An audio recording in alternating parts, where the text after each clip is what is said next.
que não quer ser identificada. Ela pede uma explicação sobre o que é a regressão, pois deseja fazer, pois sofreu muito no passado, pede orientação. O que ela deve fazer? Minha filha, a regressão é um processo terapêutico que os profissionais é que fazem, né?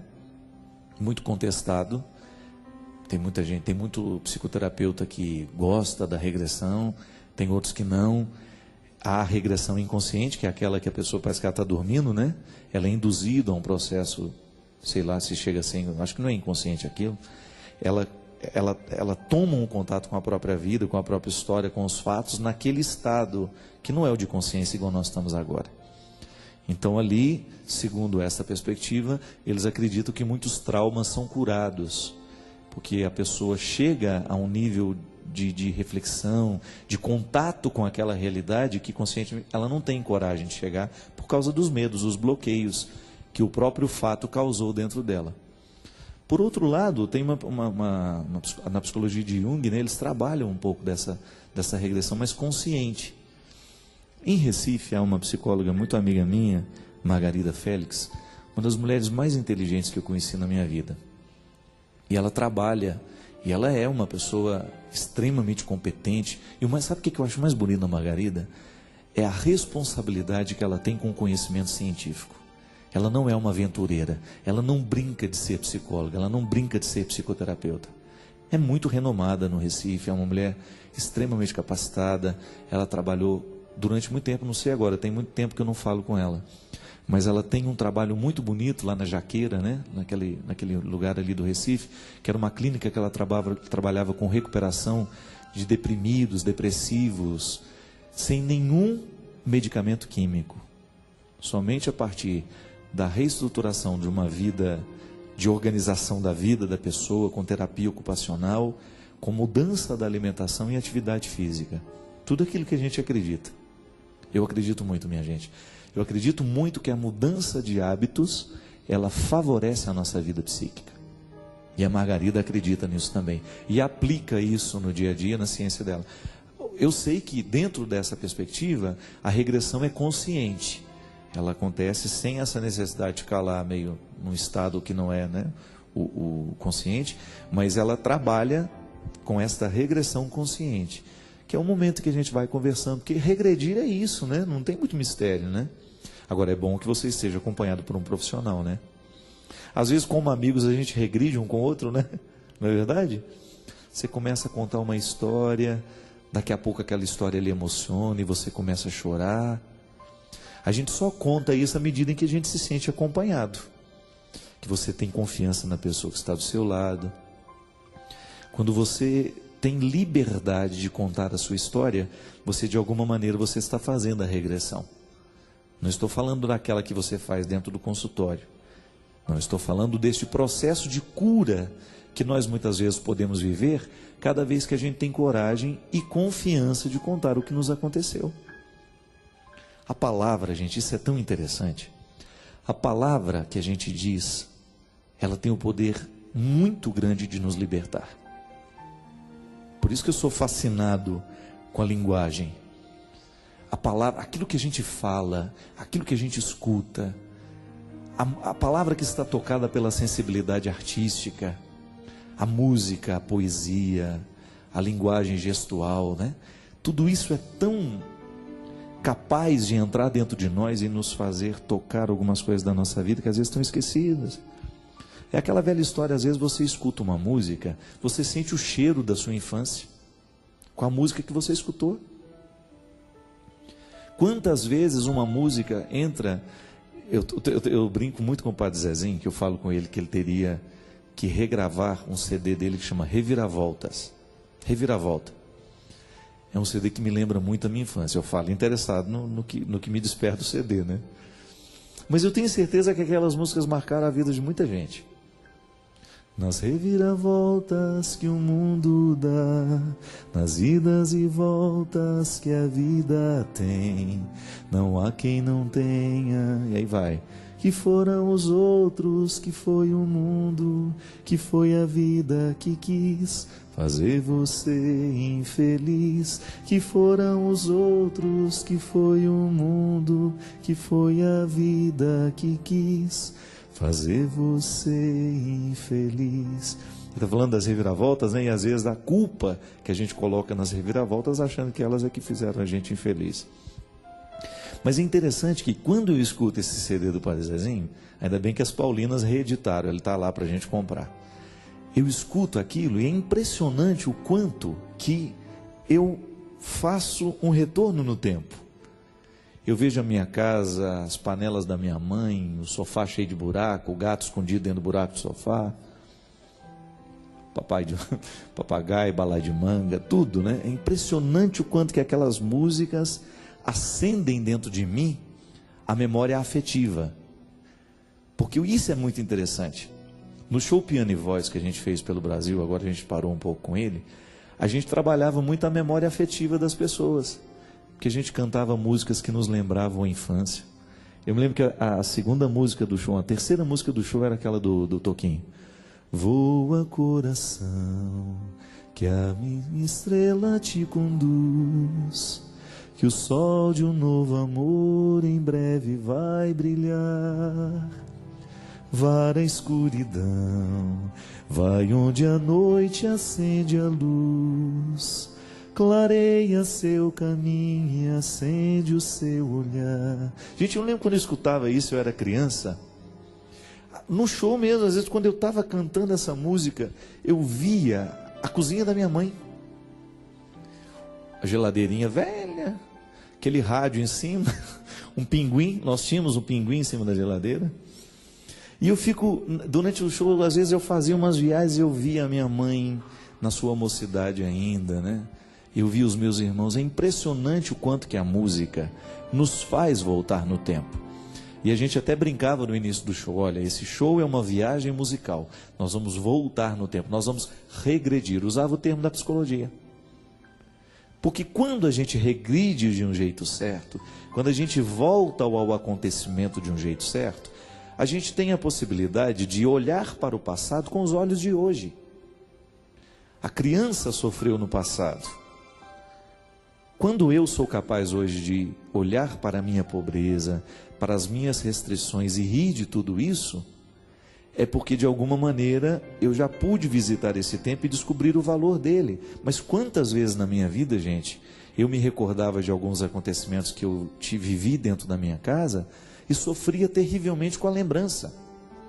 A lembrança me torturava, mas à medida em que eu fui capaz de contar isso aos outros, à medida em que eu fui capaz de contar essa história, eu me lembro, sabe, que tem um fato na minha vida que marcou muito. Eu nunca tinha contado isso para alguém. Eu só tomei coragem de contar quando eu era padre. Eu estava fazendo uma homilia lá em Formiga, na minha cidade, uma missa dia de semana, e eu comecei a falar do quanto que é importante a gente viver a vida como ela é mesmo, sem ter medo de ser quem a gente é. E eu dei exemplo à minha mãe, como eu sempre faço. Quando a gente morava em Piuí, foi um tempo de muita pobreza para nós. A gente saiu de Formiga porque meu pai já estava desempregado há um bom tempo, a gente já quase estava passando falta das coisas. E eu me lembro que lá em Piuí, logo quando a gente chegou, as coisas eram tão difíceis, que a minha mãe, sabendo que tinha muito pouco dinheiro, ela foi um dia procurar um jeito de comprar um arroz que fosse mais barato, sabe? E eu me lembro que eu fui com ela, eu era adolescente já, né? E aí quando nós chegamos, ela não foi ao supermercado, porque não tinha dinheiro para comprar no supermercado. A gente foi naquilo que a gente chamava de máquina de arroz, já viu isso? Que é o lugar onde faz o ensacamento do arroz, tira a casca e faz o ensacamento. E ela perguntou assim, qual é o arroz mais barato que o senhor tem aqui? E ele começou a mostrar, né, um monte de arroz. Uns era mais pedra do que arroz. E aí ela viu um bem miudinho, né? Aí ela falou assim, ah não, aquele ali está num preço bom, o senhor pode me dar 5 quilos dele. E aí ele falou assim, isso é para a senhora dar para os porcos? E aí eu vi assim na minha mãe uma coragem, sabe? Ela olhou bem para ele e falou assim: não, é para nós comermos mesmo. E eu vi que ele ficou desconcertado com a coragem dela de ser pobre, né? De não ter medo de assumir que ela não tinha dinheiro para comprar o melhor arroz, mas que ela queria comprar o que ela pudesse. E ela honestamente dizia: não, é para nós comermos mesmo. Eu fiquei com uma vergonha danada na hora que ela falou aquilo, né? Eu acho que se fosse eu, não, é para os porcos mesmo. E eu achei bonito o gesto dele, porque eu vi que ele ficou emocionado com ela. Eu vi que ele ficou tocado pela honestidade dela. Aí ele colocou os 5 quilos que ela tinha pedido. E aí, na hora que ele entregou o pacote, ele falou assim: só um minutinho, só um minutinho. Aí ele pegou um outro pacote menor e pegou no lugar onde tinha o melhor arroz e colocou assim umas 2 conchas daquela para ela. Engraçado que eu só tive coragem de contar isso uns 20 anos depois de ter vivido. Porque eu me recordo, minha gente, que eu chorava muito de recordar essa cena. Eu não chorava de dó de mim, não. Acho que é porque eu tenho uma ligação muito estreita com ela e eu vi a dor de perto da minha mãe muitas vezes. Então hoje, sabe, eu como filho, às vezes eu tenho tanta ânsia de fazer por ela tudo que eu puder fazer na vida, porque é um jeito que eu tenho de, às vezes, de consertar, né? Não sei se isso é possível. Eu não tenho como entrar no coração da minha mãe e curar a infância doída que ela teve, a pobreza extrema. Mas o que eu sei é que no momento em que eu contei aquela história dentro da igreja, eu me senti tão livre. Eu comecei a ter coragem de tocar nas minhas feridas, nas minhas vergonhas. Isso é tão bonito, né? Hoje eu estou longe da pobreza que eu vivia, tenho uma vida de tantas possibilidades e graças a Deus tenho podido fazer pelos que amo aquilo que ninguém pôde fazer por mim. Eu não me importo, não é muito pelo contrário, eu fico felicíssimo, sabe? Quando vejo que hoje eu tenho a possibilidade de ajudar os meus irmãos, tenho possibilidade de ajudar minha mãe, tenho possibilidade de fazer por ela o que de repente ela não teve alguém que fizesse na infância. Mas isso vai corrigindo dentro de nós. Isso é um jeito que você tem de regredir, quando você começa a se encorajar para contar as suas vergonhas. E aí você percebe o quanto que uma vergonha pode nos aprisionar. O quanto que a gente pode perder a oportunidade de ser feliz, né? E é o que a gente falava no início do programa. Se a gente tem uma mão do nosso lado, nos segurando, nos encorajando, a gente vai longe. Ninguém nos segura, não. Basta a gente estar bem assessorado, bem aconselhado e nós vamos superando. Então, minha filha, às vezes, antes de procurar uma ajuda psicoterapeuta, de regressão, de você, quem sabe você aprenda a se reconciliar um pouco com a sua história. A gente ter coragem. Eu recebi essa semana, né? Vai ao ar no dia 4 de abril. Eu fiz parte daquele programa Homenagem ao Artista, né? Que o Raul Gil faz. Aí eu estava, na hora que eu entrei naquele palco, que eu sentei naquela poltrona, né? Uma poltrona que já sentou tanto artista importante ali, né? Eu fiquei lembrando, né? Falei, meu Deus, o que eu estou fazendo aqui, né? Lembrar da minha história, lembrar de tudo o que foi a minha vida, o lugar onde eu nasci. Gente, eu não tinha oportunidade nem de estudar. Eu não tinha. É impressionante o quanto que Deus fez acontecer dentro do meu coração, tantos sonhos que eu não cheguei nem a sonhar. Se eu falar para você que um dia eu sonhei que eu estaria naquela cadeira, é mentira, eu nunca sonhei isso. Agora, eu sonhava ser um bom filho, ser um bom aluno na medida em que eu podia, ser um bom padre, ser um bom amigo, isso sempre eu sonhei. Exercer bem o meu ofício. E aí, quando eu estava ali recebendo aquelas homenagens, eu fiquei pensando, sabe, cada rosto que aparecia lá, das pessoas que foram convidadas a dar um depoimento sobre mim, quando apareceu Roupa Nova, eu fiquei pensando, meu Deus, quando eu era pequeno, né, ficava ouvindo Roupa Nova, quantas vezes eu me emocionei com o trabalho daquele grupo, e aí lá ouvindo o Nando falar de mim, né, falando do meu trabalho, e aí mudou, né? Ele falando assim do que o meu trabalho tinha feito na vida deles. É tão bonito isso, né? Você descobrir que num determinado momento da sua vida, você começa a fazer uma leitura da sua história a partir do bom que é agora, mas sem nunca esquecer o que foi até o dia de ontem. Nós não somos por acaso. Isso é regredir de um jeito certo. É você nunca permitir que entre dentro de você alguma arrogância porque você conseguiu alguma coisa na vida, ou porque você estudou, né? Quantas vezes a gente encontra pessoas ignorantes, né? Arrogantes, porque tem um título de doutorado, ou porque é uma pessoa famosa, ou porque ela teve um reconhecimento do trabalho. É igual o contato que eu tive com o Luciano Huck. Nós recebemos o título juntos. Eu fiquei encantado, já era. Para mim é uma pessoa que faz diferença no Brasil. A simplicidade daquela criatura, gente. Um homem famosíssimo, reconhecidíssimo, mas ele percebe todo mundo por onde ele passa. Ele cumprimenta, ele para, ele olha nos olhos. Isso é ser gente, né? É gente que agrega, é gente que não permitiu que a coisa ficasse grande demais. Por quê? Porque ele deve fazer essa regressão todos os dias, né? Ele deve olhar para a história dele, muito embora ele tenha nascido um menino rico, com muitas possibilidades, mas ele olha para a vida de quem está do lado dele e ele vê que o processo humano não precisa ser assim. E que quanto mais autoridade tem uma pessoa, maior tem que ser a simplicidade dela no trato com as pessoas, no trato com os outros, né? Você viver esse processo bonito de você saber que quando você olha para o seu passado, você sabe valorizar melhor o seu presente. E que olhar para esse passado tem que ser olhar de um jeito honesto. É o que Jesus fazia. Eu fico fascinado, sabe, com a capacidade que Jesus tinha de fazer a pessoa olhar para o passado sem condenação. Não, não é para ser condenado. Olha para a história que você viveu para que você tenha condições de viver bem agora. É igual confessar. Quando a gente vai se confessar, a gente vai para contar os pecados do passado, né? Não tem como estar pecando naquela hora, né?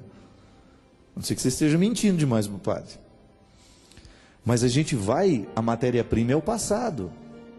E a gente conta, olha, padre, eu errei, papapá, papapá. Mas o olhar que a gente lança sobre esse passado não é de condenação, minha gente. É de reconciliação. A boa confissão é aquela que faz a gente olhar para o passado para administrá-lo de um jeito novo. Olhar para aquilo que a gente fez de errado, mas para a gente ter a possibilidade de corrigir agora. É por isso que é libertador. Receber a confissão, viver o sacramento da confissão, é reconciliador por causa disso. Porque a gente joga fora o que não valeu a pena e a gente continua a partir de agora, de um jeito novo, é a possibilidade. O sacramento da reconciliação nos coloca diante de uma nova possibilidade. É o que Jesus fazia. No momento que Jesus mandou descer Zaqueu da árvore, outra coisa ele não estava fazendo senão isso. Zaqueu, eu estou te dando hoje a oportunidade de descer dessa altura, dessa arrogância. Era arrogante até a ponto de achar que ele não merecia estar ali. A arrogância do pecado é a pior do que a outra. Quando a pessoa se sente ruim demais, né? Eu sou tão ruim que nem Deus me quer. Essa é a pior. E ele fala, desce daí, meu filho, que o seu lugar é aqui do meu lado. É tão bom a gente ouvir isso, minha gente. Quando você acha que o outro vai mandar você embora, ele olha e fala, não, é do meu lado que eu lhe quero. Uma das coisas mais bonitas que o Padre Léo sabia fazer era isso. Quando você chegava lá em Betânia, na comunidade que ele fundou, e que hoje o Padre Vicente luta com tanta dificuldade para manter. O que a gente mais via era isso. O Léo feliz, realizado ao lado dos miseráveis. Miseráveis mesmo. Gente que não tinha muita perspectiva de vida. Miséria mesmo. E ele feliz. E uma vez ele me contou, ele me confidenciou. Eles me lembram quem eu sou. Mesmo que eu esteja bonitinho por fora, mesmo que os meus dentes estejam todos arrumadinhos, mesmo que a minha roupa esteja limpa, mesmo que eu não esteja drogado, os meus meninos, os meus filhos, lembram a minha indigência. E ao cuidar deles, eu cuido de mim também. Esse é o bonito do trabalho social que nós podemos fazer, né? Em Taubaté nós estamos agora para começar o projeto Cidadão, com apoio da Diocese, meu querido Padre Afonso. O projeto Cidadão quer isso, fazer com que os moradores de rua sejam olhados com carinho. Fazer alguma coisa por eles, com eles, para que possa voltar à dignidade. Para que o outro tenha a oportunidade de deixar o passado e começar uma vida nova. É o que precisamos fazer. É o que nós fazemos. O tempo todo nós precisamos viver essa experiência. Olha, eu quero deixar o que passou agora e eu quero começar uma nova vida. É o que Deus nos propõe, minha gente. E é o que nós precisamos querer. Queira também. Queiramos juntos. O mundo fica muito mais fortalecido, muito mais bonito, muito mais agradável, quando nós nos dispomos a fazer essa experiência. Deixo o que não valeu a pena e assumo o bom da vida que Deus me prepara e que me entrega agora. Eu quero. Queira também. Porque quando a gente quer juntos, a vida fica muito mais bonita, porque a gente percebe que há outras pessoas que estão lutando pelas mesmas causas que nós. Derrame sobre todos nós, sobre o nosso coração, sobre a nossa vida, a bênção do Deus Todo-Poderoso, Pai, Filho e Espírito Santo. Amém.